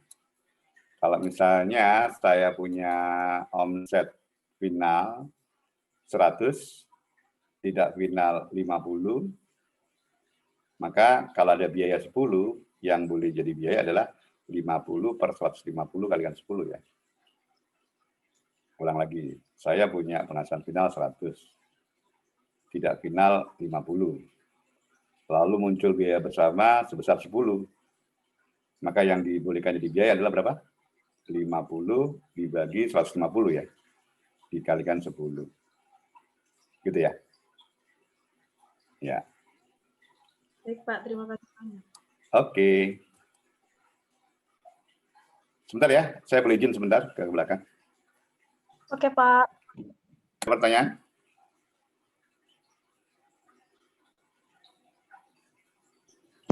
Izin bertanya Pak. Ya, silakan Mas Abu Rizal. Ini Pak, kalau semisal jasa konstruksi ini dalam pengerjaannya dia itu tuh melakukan jasa konstruksinya tuh ketiga kategorinya itu Pak, yang perencanaan, pengawasan, dan pelaksanaan itu Pak. Itu nanti dia PPh finalnya bakal dikenakan satu kesatuan atau bakal disendiri-sendirikan gitu Pak? Sebelumnya boleh ditambahkan wajahnya dulu Mas. Oh, maaf Pak. Cam on-nya. Ya. Okay. Ya. Jadi kalau tadi sudah saya katakan ya di awal, tidak mungkin dia akan menerima kontrak dari satu WP yang langsung melakukan 3 tadi, gitu. Jarang terjadi. Mungkin bisa kalau misalnya itu bersifat perencanaan sama apa pelaksanaan ya. Tapi kalau pelaksanaan pengawasan jelas nggak mungkin, ya. Nah, bagaimana Pak dengan pengenaan PPh-nya kalau memang itu terjadi? Ya tadi sama seperti dengan yang tadi Mas Rizal nyatakan akan dikenakan sesuai dengan pekerjaan konstruksinya masing-masing. Ya, tentunya sesuai dengan tarif atas apa kualifikasinya tadi ya. Gitu Mas Rizal. Baik, Pak. Tapi terima kasih. ya, oke. Tapi umumnya sih kalau satu penerima jasa tidak akan apa memberikan semua ya, kan biar ketahuan independensinya nanti. Karena kalau dia melakukan satu kegiatan proyek yang semua dilakukan dia sendiri, nah nanti bisa ada muncul kecurangan ya. Ya nggak? Ada fraud pasti itu nanti. Waktu kan begitu. Terbayang nggak oleh Anda kalau tiga-tiganya itu dilakukan oleh satu pengusaha jasa konstruksi? Nanti kan tidak ada saling mengawasi ya antar satu perusahaan konstruksi dengan yang lain. Karena hanya dilakukan oleh satu perusahaan jasa konstruksi saja. Begitu. Gitu ya, Mas Rizal. Baik, Pak. Terima kasih. Oke. Yang lain silakan.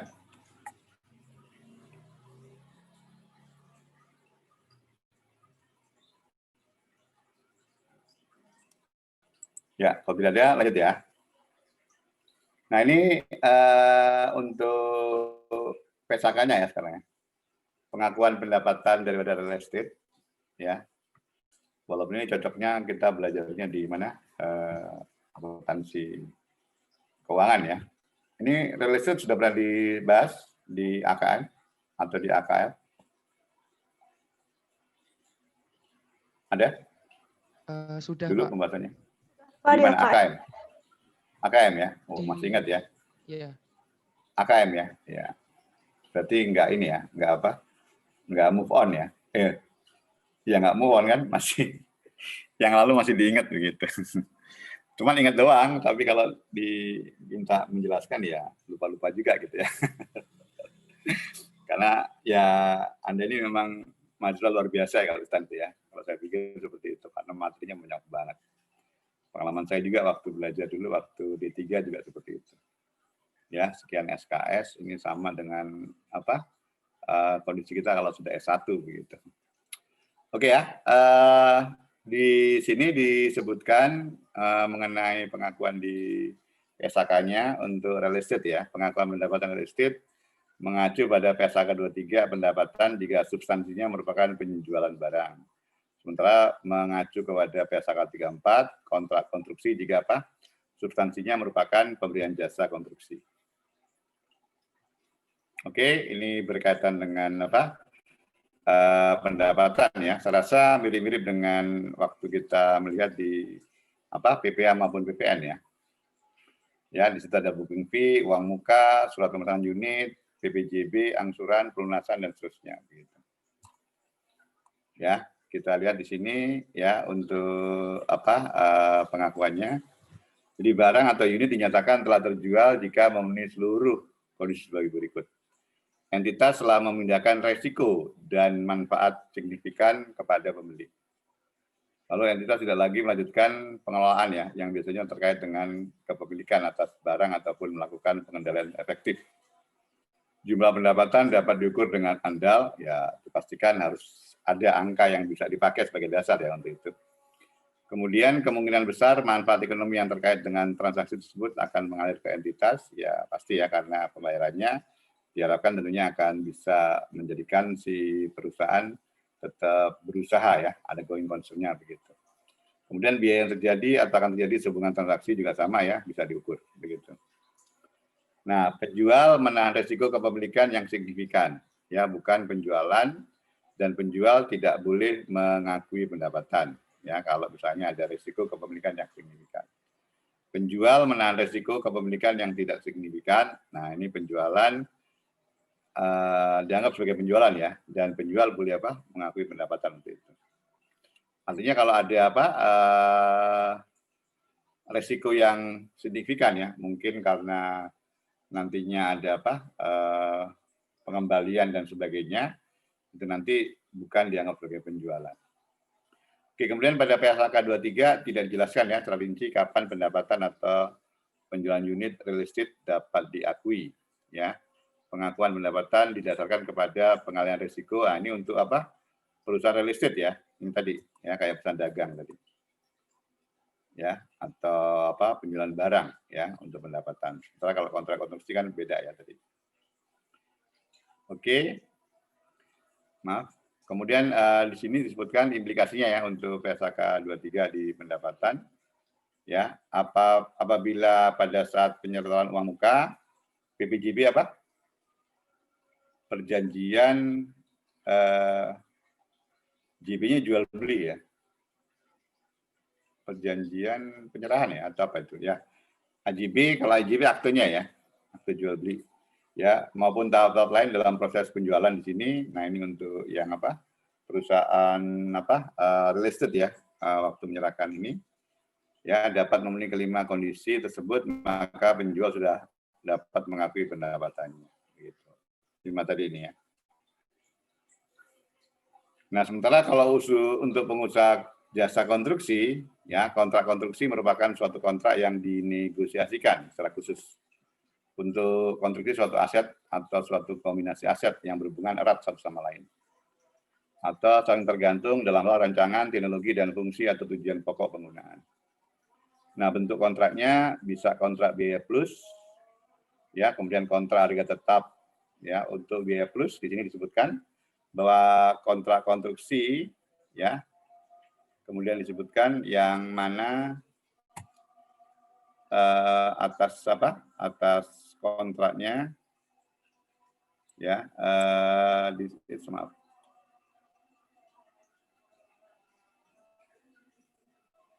Maaf, tadi kok hilang? Oh ini,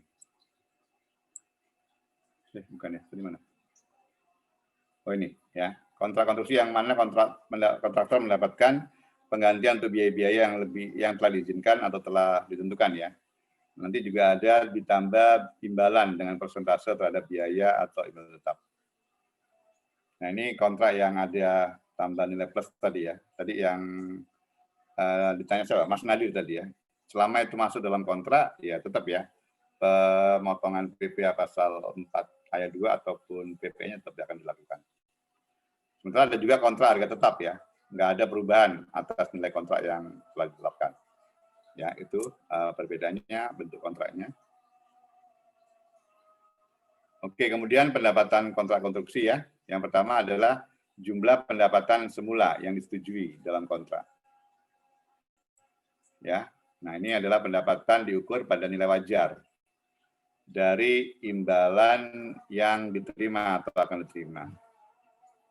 Kemudian nanti kalau ada penyimpangan ya, suatu instruksi yang diberikan pelanggan mengenai perubahan lingkup pekerjaan yang dilaksanakan berdasarkan kontrak. Ya, mungkin kalau ada perubahan ini ya, mungkin yang tadinya dibuat apa?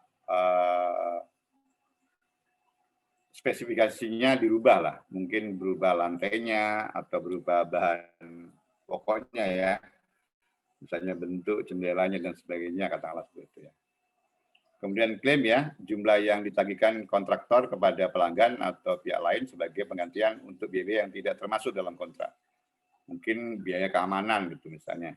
Ya, ini juga nanti bisa saja dianggap sebagai apa? Pendapatan kontrak konstruksi ya. Walaupun mungkin tidak masuk dalam nilai kontrak. Tapi jelas ini bukan termasuk apa? Tadi ya, pemotongan PPh pasal 4 ayat 2 untuk itu ya. Oke, kemudian pembayaran insentif ya, jumlah tambahan yang diberikan kepada kontraktor apabila standar pelaksanaan ya, ini kayak bonus tadi atau semacam pemberian tambahan lagi ya. Selama tidak masuk ke dalam nilai kontrak untuk PPh pasal 4 ayat 2-nya harusnya apa?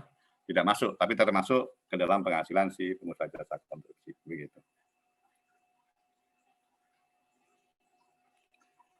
Oke, kemudian kontrak konstruksi, pengakuan pendapatan dan beban kontrak konstruksi ya. Nah, di sini mengenai pengakuan pendapatan bisa dinyatakan menggunakan persentase penyelesaian ya. Nah, persentase penyelesaian biasanya diukur dari berapa persen tahapan jasa konstruksi telah dilakukan. Misalnya bikin fondasi, berarti ini dianggap 10%, begitu ya. Sudah bikin temboknya, dianggap sudah 35%, gitu, dan seterusnya. Jadi pengakuan pendapatan dari beban konstruksi menggunakan metode persentase penyelesaian. Nah, metode persentase penyelesaian melakukan pengakuan pendapatan dan beban sebagai berikut. Pendapatan kontrak diakui sebagai laba rugi pada periode akuntansi di mana pekerjaan dilakukan. Artinya itu nanti kalau misalnya ada pembayaran seperti itu, maka dianggap sebagai pendapatan kontrak. Untuk biaya juga sama ya, yang langsung berhubungan dengan kegiatan jasa konstruksi, maka itu nanti dianggap sebagai biaya kontraknya. Kemudian metode pengukuran tahap penyelesaian, ya tahapan penyelesaian tadi. Kalau tadi persentase penyelesaian, ini tahapan penyelesaian ya. Tahapan penyelesaian juga sama. Kalau tadi dibentuk dengan persentase, tahapan juga tadi yang saya katakan ya. Misalnya dalam hal tahapannya adalah sampai tahapan mana ya dilakukan pekerjaannya. Mulai dari fondasi, lalu sudah ada tembok, lalu ada topping off ya, atau sudah ada atap, lalu finishing ya, misalnya memberi ubin dan sebagainya. Ya. Jadi proporsi biaya kontrak yang terjadi untuk pekerjaan yang dilaksanakan. Survei atau pekerjaan yang telah dilaksanakan dan penyelesaian suatu bagian secara fisik dari pekerjaan kontrak. Nah ini ya contoh metode persentase penyelesaian ya. Oke ya, misalnya jumlah semua pendapatan yang disetujui dalam kontrak, katakanlah Rp1.000.000. Kemudian biaya kontrak ini masing-masing ya, tahun pertama, tahun kedua, tahun ketiga. Itu sifatnya kumulatif ya. Bukan lebih besar biaya kontraknya. Artinya biaya kontrak tahun kedua itu 669 itu berasal dari tahun pertama ditambah dengan tahun kedua atau akumulatif 2 tahun itu. Ya, akumulatif 2 tahun. Ya, kemudian biaya kontrak untuk menyelesaikan ya, itu nanti Anda lihat selisihnya. Ya. Jadi coba Anda lihat biaya kontrak kan totalnya 850.000 ya ini. 850.000. Nanti Anda bisa lihat berkaitan dengan apa? Biaya kontrak untuk penyelesaian ya, nanti total estimasi biaya kontrak. Anda coba kurangi 850 dengan 569 ya, 590. Ya, ketemu 259 benar ya. 400 ya. Ini berasal dari 850 dikurangi 669, 180 ini. Nah, untuk estimasi labanya tetap sama ya, adalah 150. Nah, persentase penyelesaiannya ini 69%. Ya, kemudian ini adalah berapa? 79%. Ya, 79 itu berasal dari persentase atas penyelesaian sehubungan dengan pekerjaannya. Ya. Oke, kemudian kalau kita tentukan dalam perhitungannya, coba kita hitung untuk itu.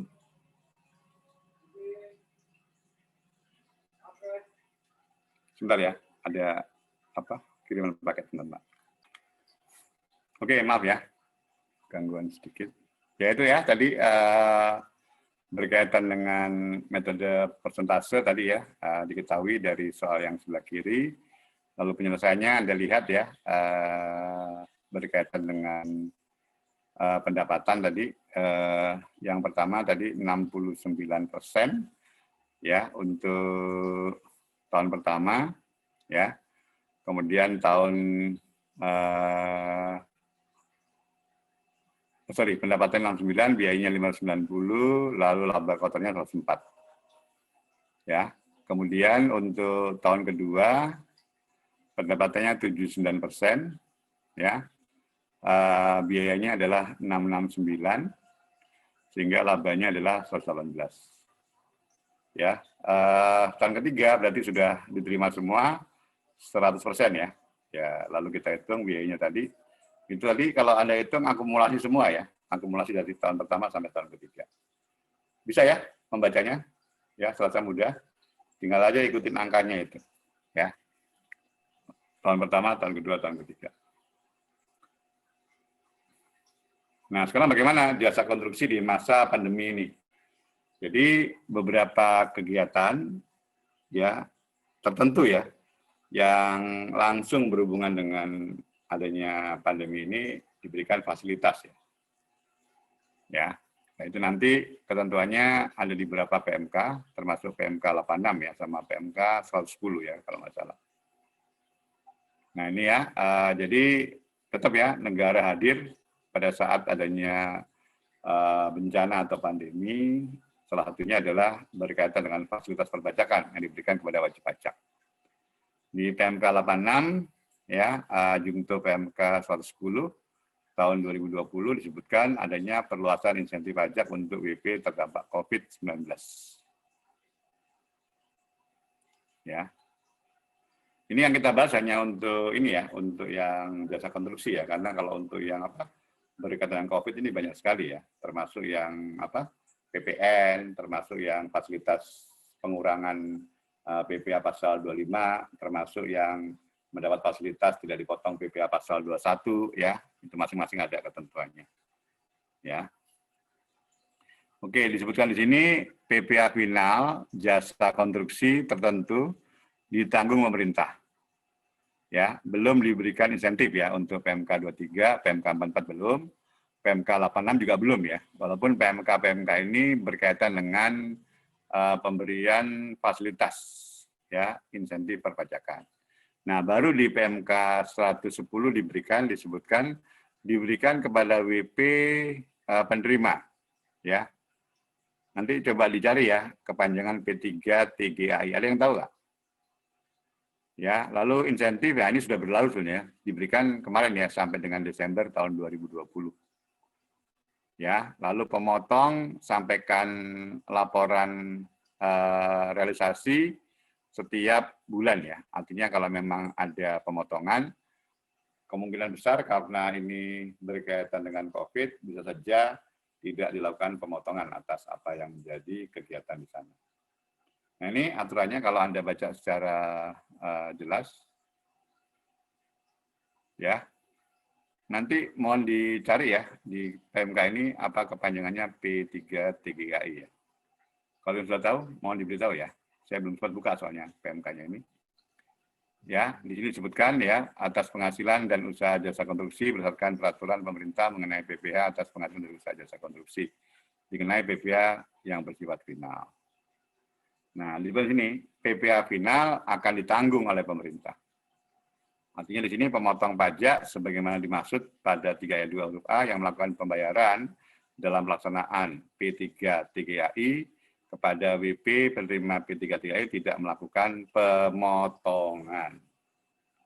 Jadi nanti ada semacam insentif perpajakan sehubungan pemotongan tersebut. Tapi kalau kita lihat hanya berlaku sampai dengan Desember tahun 2020 ya. Gitu. Oke, selesai itu untuk penjelasan materi hari ini. Silakan ya, kalau ada pertanyaan. Masih ada waktu? Ya, masih banyak waktu. Monggo, ada komentar? Silakan.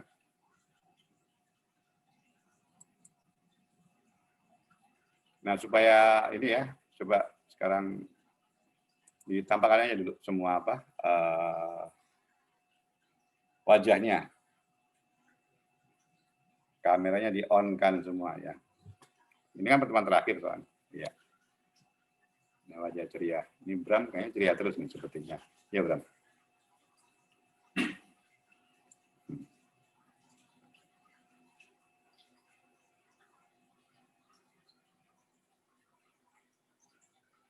Wah, ya sudah kelihatan wajahnya.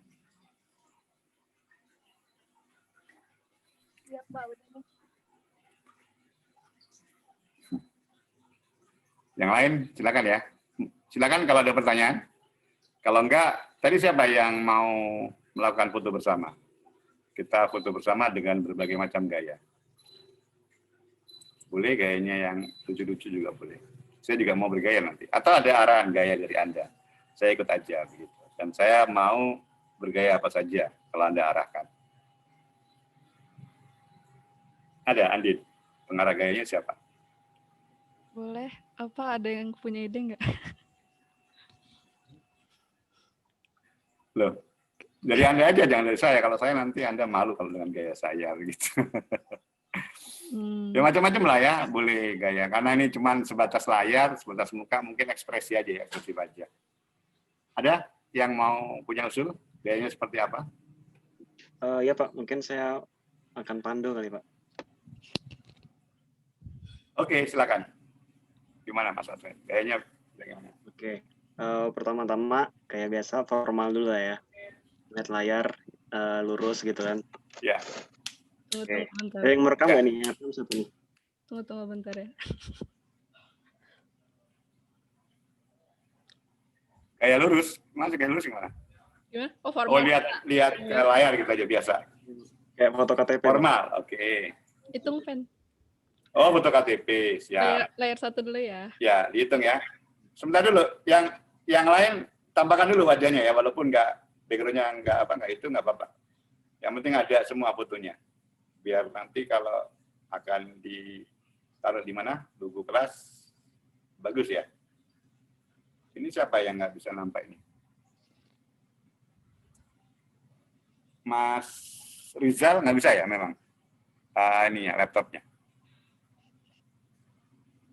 Halo, Mas Abu Rizal? Kok belum nampak fotonya? Bisa Pak, yang laptop itu ada 01 Abrizal Atorik, yang ini hanya untuk device suara Pak, karena laptop saya nggak bisa nyambung suara. Oh gitu? Iya Pak, itu 01 gitu, ada siap, Pak, siap. nampak wajah saya. Iya. Ada ya? Oh iya. Kok cuma 31 ini? Berarti kurang 1 dong. Harusnya kalau Anda buka 2, 32 ya? Partisipannya. Anda buka 2 layar ini? Buka 2 device? Iya Pak, laptop sama HP. Oh, sebentar. Lah satu lagi siapa yang belum hadir nih? Iya Mbak Andin, coba dicari dulu siapa yang belum hadir. Ya, tunggu sebentar. Di sini partisipan di 31. Harusnya kan 32 ya kalau si Mas Rizal buka 2 itu kan 2 gadget. Satu lagi siapa? Yang belum hadir. Ada yang tahu nggak?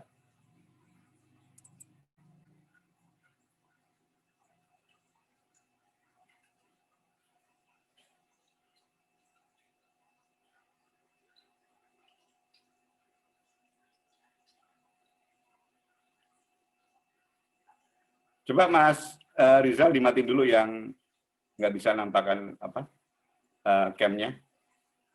Jadi kelihatan nanti.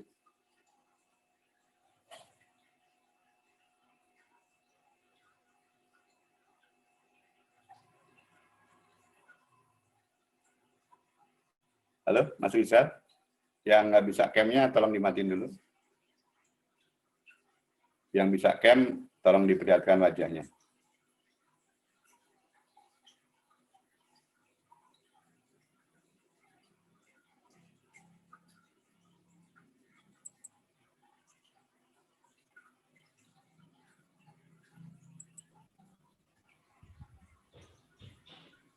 Nah, ini sudah 32 nih sekarang. Iya Pak, sudah 32 ya Pak. Ya, silakan Mbak. Ya, siapa tadi yang terakhir baru nyusul? Hah? Zidan Pak. Oh, sudah. Oke, Mas Rizal tolong ya, sekarang tambahkan dulu Mas Rizal wajahnya. Mas Zidan boleh pakai live-nya, gambar mukanya. Ini kan foto kan, Anda di mana nih? Bundaran HI ini. Silakan Mas Zidan, boleh ditambahkan foto ininya, biar segera kita difoto dan biar segera selesai kita tutup. Halo Mas Zidan? Nggak bisa pakai live.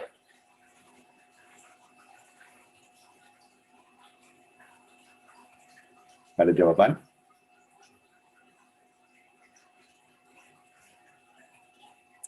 Loh, ini malah berkurang satu lagi nih. Nah, ini satu lagi dah muncul. Oke lah, ayo tambahkan semua biar nampak wajah. Nggak apa-apa lah kalau memang nggak bisa live. Mas Rizal ya, silakan. Ya, silakan semua tampilkan ya. Mas Restu, coba ditampilkan dulu supaya nanti kelihatan semua. Oke. Ya, gimana? Kita foto KTP dulu ya, kata Mas Adven. Adven hitungin ya. Silakan diaba-aba ya, Mas. Tapi tunggu dulu, semua biar nampak ya. Fotonya 2 kali ya, Mas ya, karena nggak bisa nampak sekali semua ya. Iya, Pak. Oke. Hitungan. Silakan. Hitungan 3 ya, teman-teman ya. Ya, Andin, silakan hitung. Siap. Oke. 1, 2, 3. Udah, satu lagi ya. Terus sekarang apa lagi gayanya? Ini yang satu lagi ya, kan 2 ini ya. Dua apa namanya? 2 foto karena nggak nampak semua tadi ya. Ya. Oke. Ya, silakan. Ilma, ini belum ya, oke. Ya, silakan. Oke, kayak formal yang sekali lagi. 1, 2, 3. Oke, sekarang gimana gayanya? Sekarang kayak bebas dulu sekali. Kayak bebas, mungkin kayak terserah aja. Bebas gimana? Terserah. Terserah aja, Pak. Saya mau ngikutin gayanya Tia aja. Tia gimana gayanya? Saya mau ngikutin gayanya Tia. Gini aja 5. Atau gayanya Restu, gimana Restu gayanya? Oh 5, boleh. Ya itu gaya bebas atau gaya yang sama-sama 5 tadi? Sama-sama aja kali ya. Gaya bebasnya gimana? Ya sudah, gaya bebas terserah ya. Terserah, Pak. Gaya bebas saya mau gaya yang agak genit aja ya. Saya mau gaya cibi-cibi gini. Oh, cibi. Oh ya udah gitu ya. Ayo silakan, kan gaya bebas. Gaya bebas dulu. Saya gaya cibi-cibi aja. Hitungin fan. Begini. Oke, hitung ya. 1, 2, 3. Layar satu lagi ya, bentar. Ya, lagi cibi-cibi lagi, jangan lupa. Ini yang sebelah. Bentar. Ayo, 1. Hitung fan. 1, 2, 3. Nah, kayak dah. Oke, satu lagi ya Pak, 5 begini. Pak. 5 belum kan? Ya, ayo. Ya, megangan itu, Pak. Oh, gimana? Megang kertas atau HP gitu. Dari kami mungkin bakal megang kertas atau HP. Terus saya? Saya megang apa? Kulkas. Kegedean kalau megang kulkas saya. Megang apa? Yang tampilin, Pak. Nah, jadi kayak gini, Pak. Oh gitu, siap-siap. Ya. Terima kasih, Bapak. Oh gitu, ya. Ya, sama-sama. Saya ini aja ya. 5 aja ya begini ya, karena kan Anda kelas 505. Iya, Pak. Oke. Ayo, Fan, hitung lagi, Fan. 1, 2, 3. Nah, layar sebelah lagi terakhir. Bentar. Sekali lagi. Bentar, belum. Tunggu.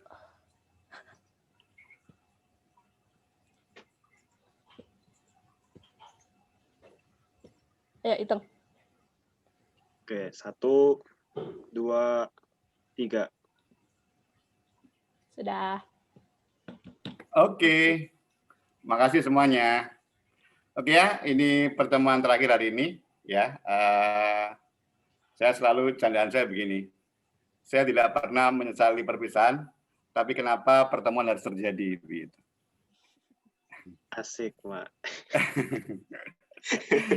Ya, memang ini sudah menjadi qadarullah ya, takdir Allah bahwa ada bertemu, ada berpisah ya.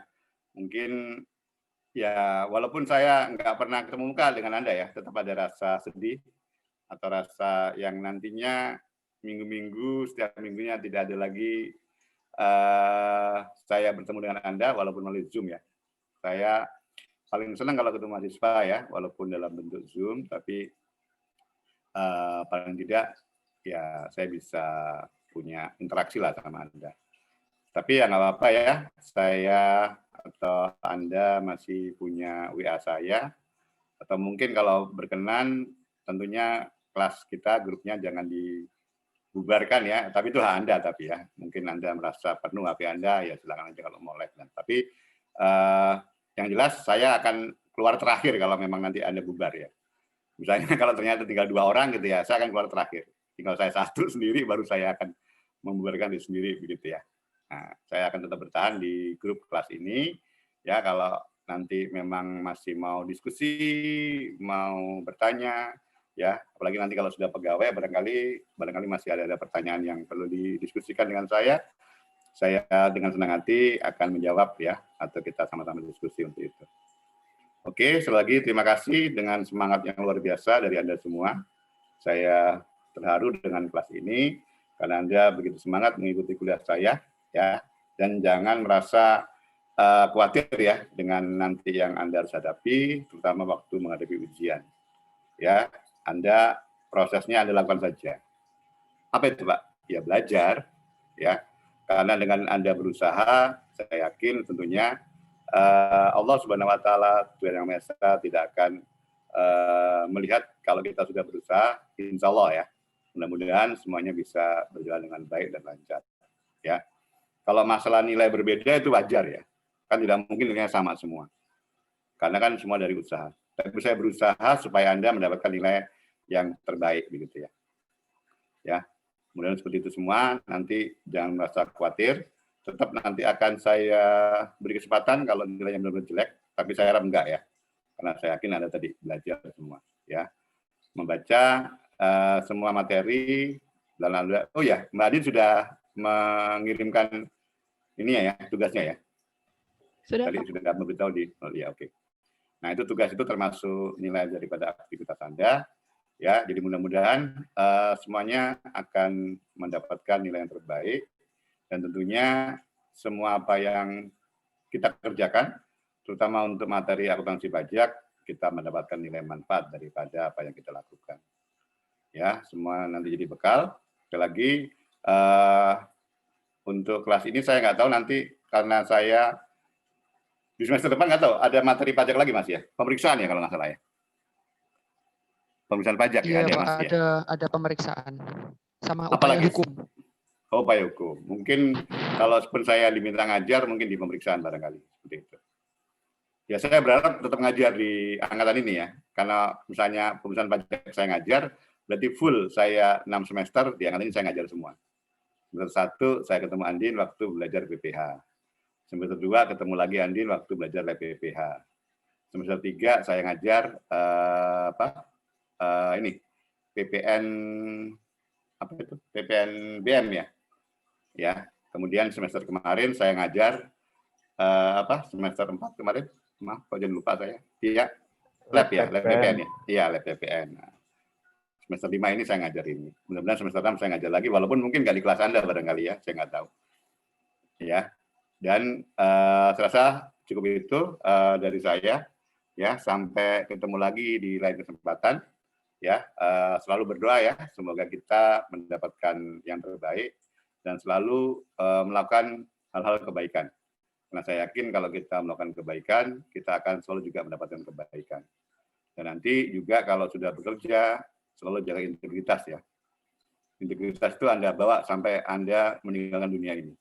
Supaya Anda akan menjadi orang yang berguna. Ya, jangan sampai sedikit pun Anda melukai integritas Anda, karena itu nanti akan melukai hati Anda juga, walaupun Anda baru tahu karena menyesal, tapi yang paling terasa adalah keluarga Anda nanti.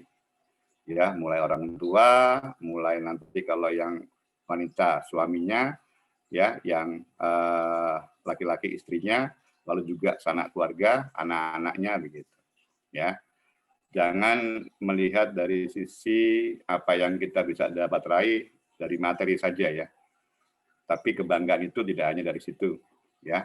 Kebanggaan dari Anda melakukan hal yang kecil, tapi Anda melakukan dengan benar, itulah kebanggaan yang Anda lakukan.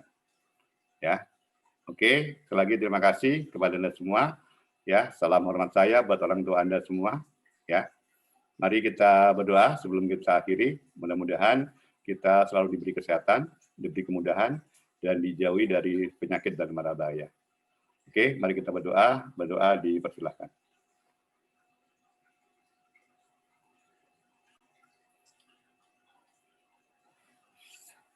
Oke, terima kasih semua ya. Ya, sampai ketemu lagi di kesempatan. Jangan bosan nanti kalau semester 6 mungkin masih ada yang mau bertanya. Ya, mungkin Mas Nadir nanti di semester 6 mau nanya saya, masih boleh ya melalui WA ya. Siap, Pak. Ya, Siap. ya, atau yang lain, Mbak Rizky barangkali, Mbak Maria, ya. Kemudian Mas Naufal, ya, Mbak Sekar dan yang lain-lain ya. Silakan saja kalau mau diskusi, bertanya, ya, monggo saya persilakan. Saya selalu terbuka untuk semua siswa saya, ya. Oke, terima kasih. Selamat siang. Assalamualaikum warahmatullahi wabarakatuh. Terima kasih semuanya. Waalaikumsalam warahmatullahi wabarakatuh. Waalaikumsalam warahmatullahi wabarakatuh. Sama-sama. Terima kasih banyak, Pak. Ya. Banyak, Pak. Sama. Terima kasih Ya. banyak, Pak. Ya, sehat selalu ya semua ya. Oke, izin live saya, ya, izin live. Oh ya, nanti siapa Mas Adven tadi yang foto, boleh ya nanti fotonya dikirim melalui WA ya. Oh iya Pak, Yang siap. hasil dari Anda tadi. Kalau foto saya kan nggak ada gaya-gaya tadi. Yang ada gaya kan dari foto Anda. Oke, Oh, iya, terima kasih. Wah, saya nggak bisa ngasih hati nih. Gimana caranya itu? Ngasih lope itu. Ya udahlah. Oke ya, lope semua lah pokoknya ya. Ya, terima kasih. Assalamualaikum. Waalaikumsalam, Pak. Terima kasih. Ya. Waalaikumsalam, Mbak. Ya.